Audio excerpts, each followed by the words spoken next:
Hey folks, it's John Schneider, your host for New Jersey Bayshore Living, and today we're going to talk about the 1930s. Man, oh man, that was almost 100 years ago. A lot was going on, and my guest today is Mary Rasa. She used to work as a park guide and a ranger at Sandy Hook Gateway National Park. We're going to talk about the 1930s. In the 1930s, Fort Hancock was still a coast artillery fort, and it had guns that protected the underwater minefield. That was one of their big main focuses, and then they also had disappearing guns, and they had fixed guns as well. But they also had railway guns, which was an unusual kind of thing that only lived between World War I and World War II, where they actually had 2 batteries at Fort Hancock, the 52nd Coast Artillery. Wow. And Al Zwyzak was a regular visitor of ours, and he would volunteer sometimes, and he would tell his stories. And he worked on the 12-inch guns that were mounted on train cars. And they worked on those guns, and then in the summertime they would go to either Wildwood, New Jersey, or to Lewis, Delaware with the guns, and they would fire them out into the ocean. But it's just an unusual thing to think of a gun battery on a railway car. And the idea, I think, or at least part of the idea, was you could move these guns using the kind of the national network of railroads, so they'd always be moving. The enemy couldn't get a fix on them and blow them up, or at least that's what we thought. Right. World War I, it was easier to push them around on the railway car than it was to push a gun around, so that's what they did. And then, so the in-between wartime period, they were basically testing them and improving them. And in World War II, they kind of were used mostly in our hemisphere, in either California or Bermuda or in Canada. So it was by the middle of the war they kind of realized they were obsolete. They were a little problematic too, because they were quirky. I mean, you couldn't just say, let's stop here, set it up, and shoot. There was some apparatus that had to be unfolded and positioned just right, and if you fired it wrong, the whole thing could tip over, and that would be the end of it. So it was a little cumbersome, wasn't it? It was. So there were 2 batteries at Fort Hancock, Battery C, which was the 8-inch guns, and Battery E, which was the 12-inch guns. And those soldiers lived in barracks number 22. Are there any railway guns left in this country that people could go look at?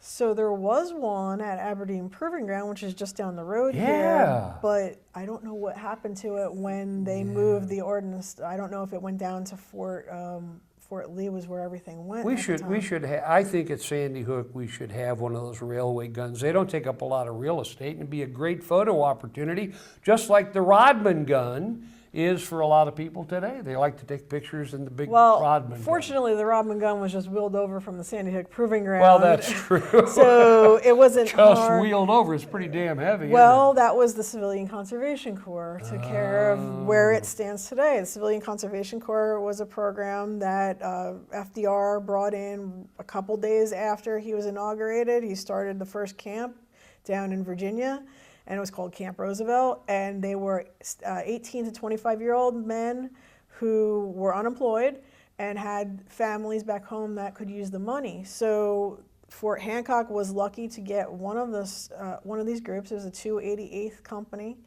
and what happened was these boys, that they called them the CCC boys. Sure. They were at home. They were skinny. They weren't being well fed. They came out into building national parks like Shenandoah and the Blue Ridge Parkway, or army camps like Fort Hancock, and they bulked up. They gained about 20 pounds each. They learned skills that they never had before, so that they wouldn't go back home to the city. And the big issue was crime in the city at the time. So depression was going on. There weren't any jobs. These kids would get out of school and have nothing to do. This was workfare instead of welfare. This sounds like the Peace Corps, except at home. We're helping ourselves. And this was after the 20s. The crash, the stock market crash, was a horrible time. People couldn't get work. They didn't have money. If they owned stock of any kind, it was worthless, and people were jumping off buildings and that sort of thing. So this program seemed like a pretty good thing to me, although I wasn't there. What do you think? So it was great because it was 1933. So Andy Dano, who's the gentleman who used to visit me all the time, he ended up living in Highlands until he passed away. And he would tell me that his father was a barber. They had 8 children. Dad cannot provide for 8 children. As a barber, you went without haircuts or you did them at home. Sure. So he and 2 other brothers joined. What happened was they were paid $30 a month. 25 was sent home. So now mom and dad have $75 a month, which would basically be able to support their families. So the $5 left over went to Andy. Then he got a little bit of a promotion and he got $36 a month.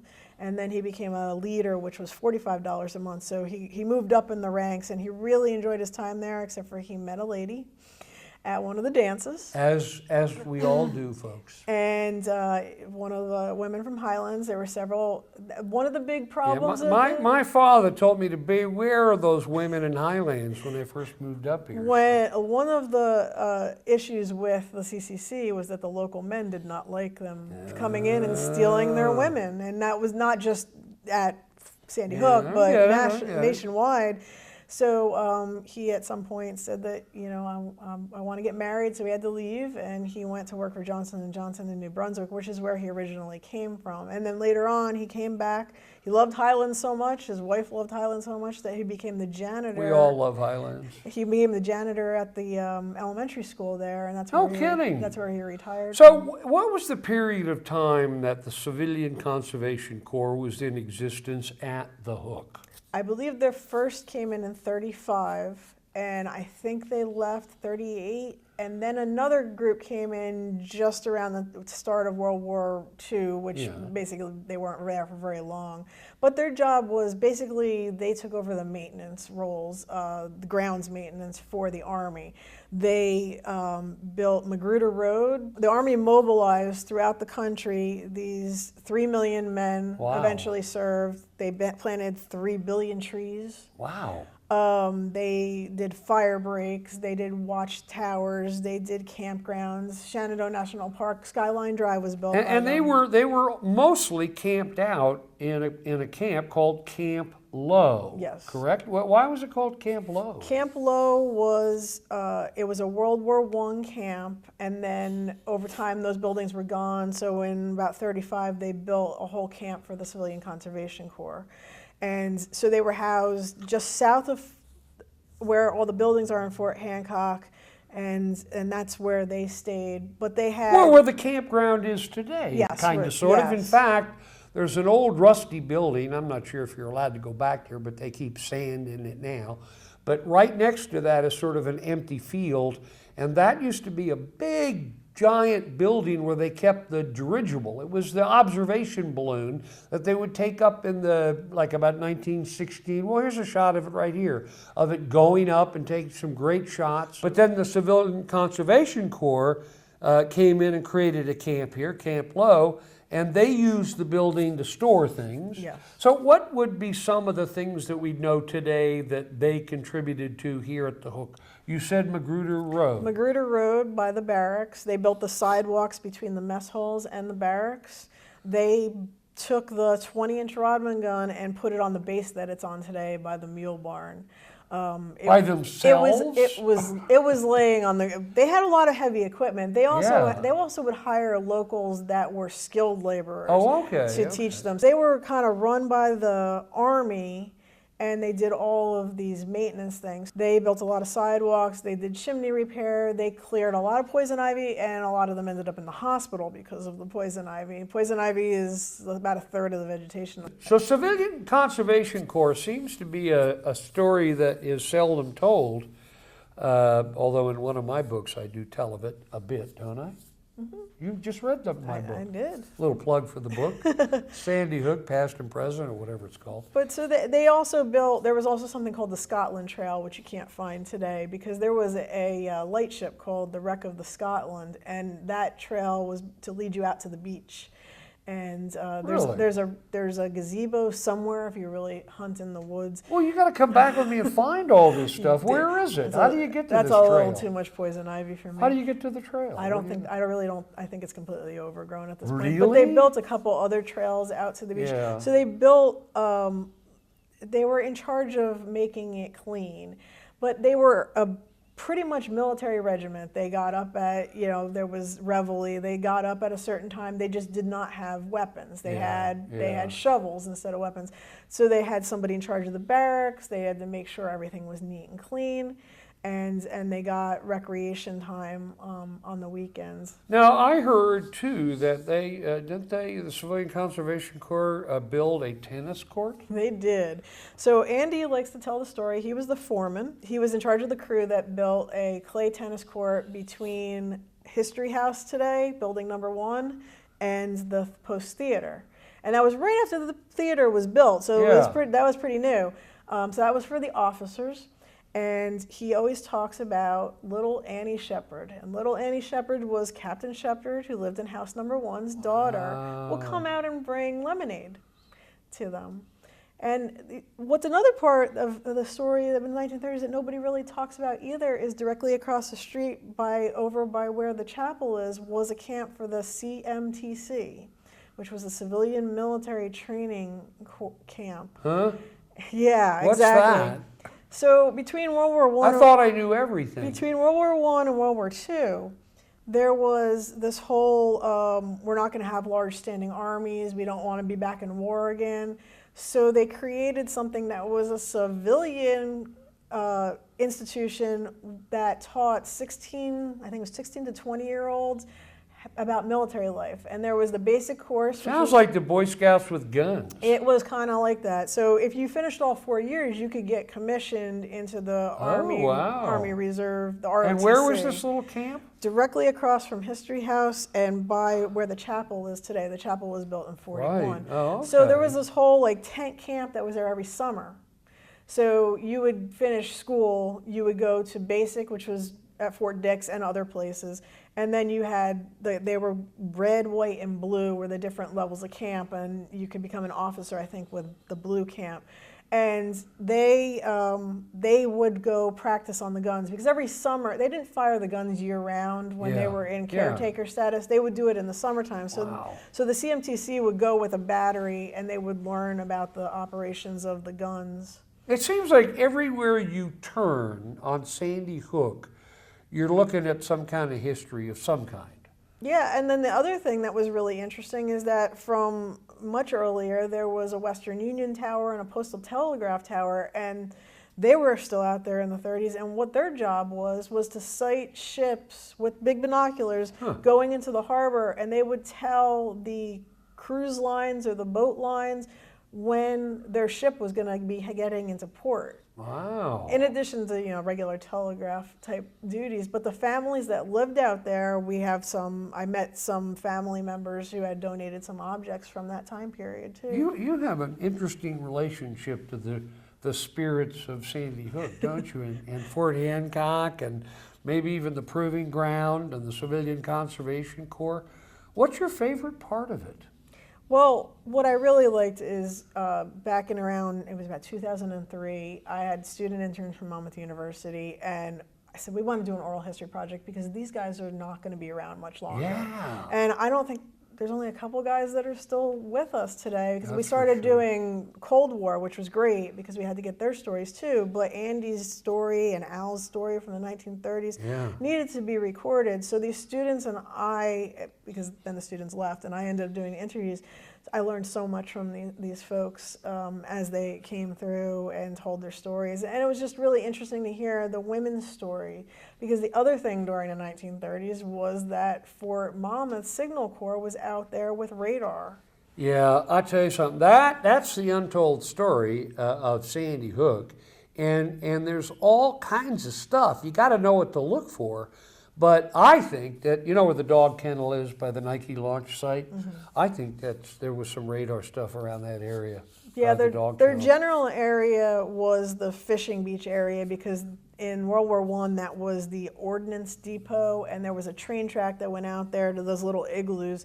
and they would store munitions out there. But that ended up becoming a big part of the area where the Signal Corps went out there, because what was happening was they were developing this radar, which was radio, and Right. it was Signal Corps Radio 268 and Signal Corps Radio 270. Yeah. Signal Corps Radio 270 is what detected the Japanese fleet approaching Pearl Harbor. Right. So, but they didn't, at that time they were like, oh, it's not the Japanese, it's the Americans. And the they didn't- 30s was it when new. some of this research was going on, the late 30s? So, sort of, kind of? yes, so what happened was they were testing it at Fort Monmouth Yeah. at the officers' golf course. They were on one of the holes, and that was where they did the test. They realized that there were some German spies around. They wanted a more remote location, so they went out to Sandy Hook.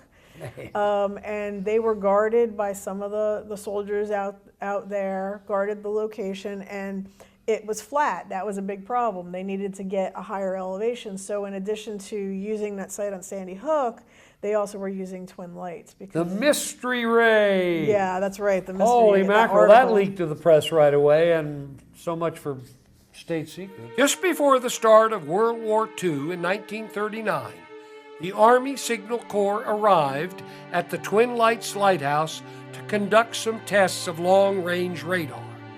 Equipment developed at Fort Monmouth in New Jersey was set up near the North Tower. Now, the top secret tests were conducted, and then the equipment was quickly removed. However, a local newspaper got wind of the test, and the next day a headline declared that a so-called mystery ray had been tested.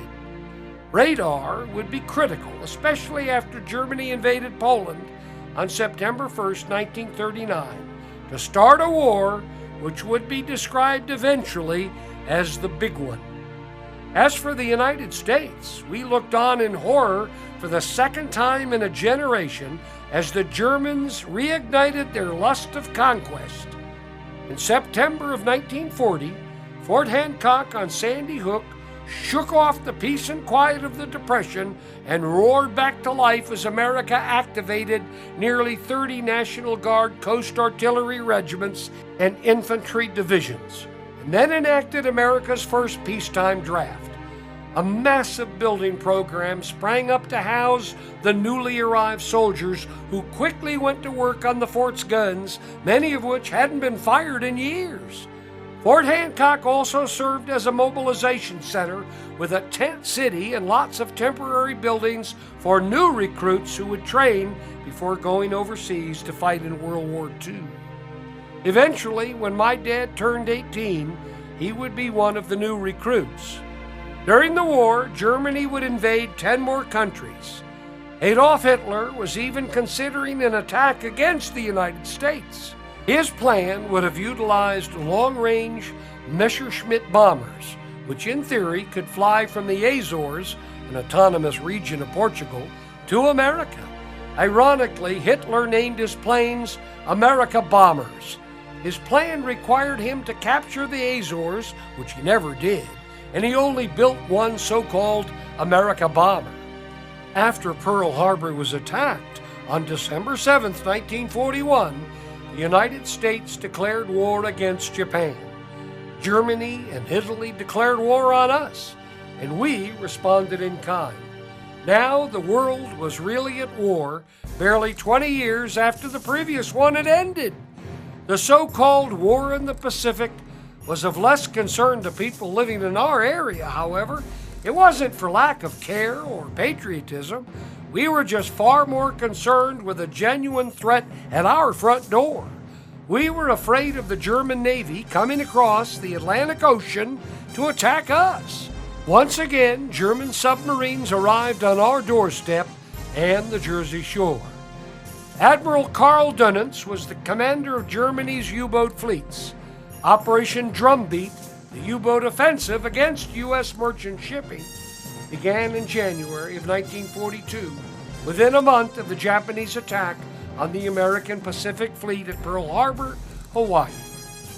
Dönitz's U-boats operated up and down the eastern seaboard, from Maine to Florida and into the Gulf of Mexico.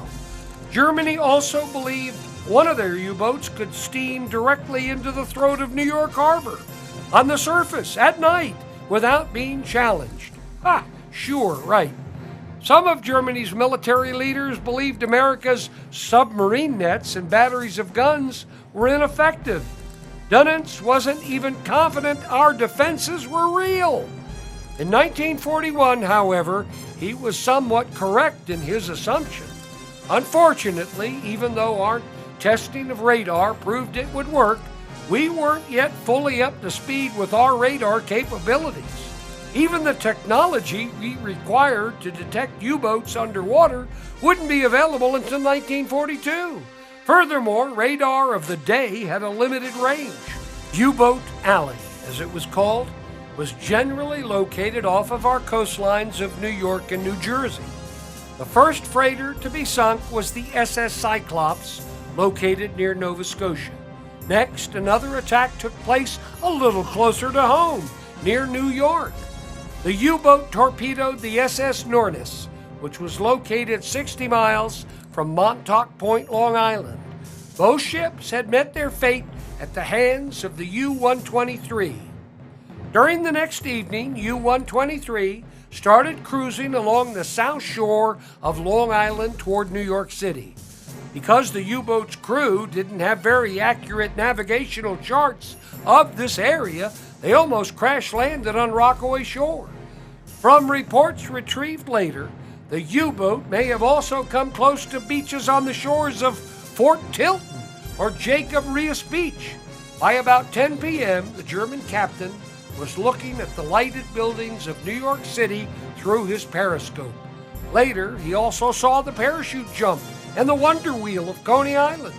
Unfortunately, the lookouts at Fort Tilden were in the 100-foot tall fire control towers, but couldn't see a thing. The U-boat finally steered away from New York City and came across a target. It was a British tanker.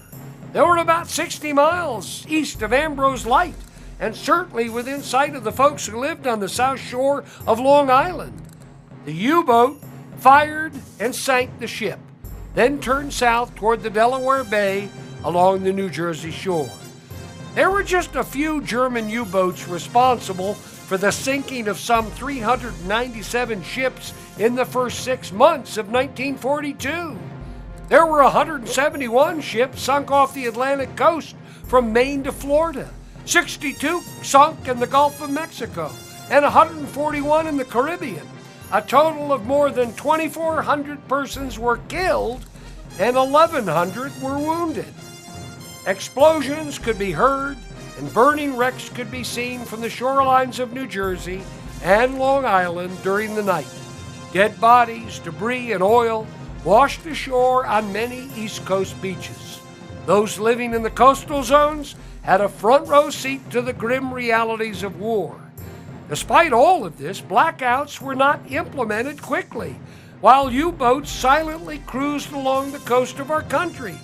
U-boats could see cargo ships moving along the coast at night, even though they most often cruised with their lights off. Nevertheless, lights on our shores were still lit, and they could see the outline of ships against the coastal lights. Eventually, orders were given to towns along the shore to turn down the lights at night. Even with lights dimmed or turned off completely, you could still see the glow of New York City from 25 miles away. By the middle of 1942, the Navy started using many new techniques and technologies to prevent submarines from attacking ships.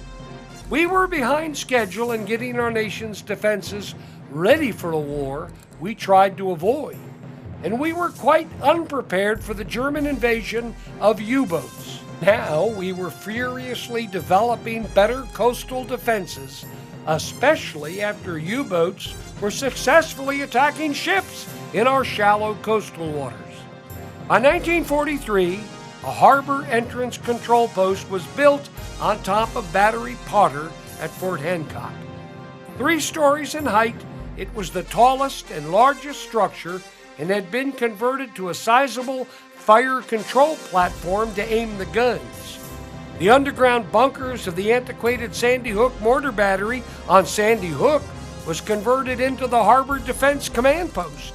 All of the forts surrounding New York City were working hard to install the minefield, underwater detection systems, anti-aircraft guns, and constructing new gun batteries.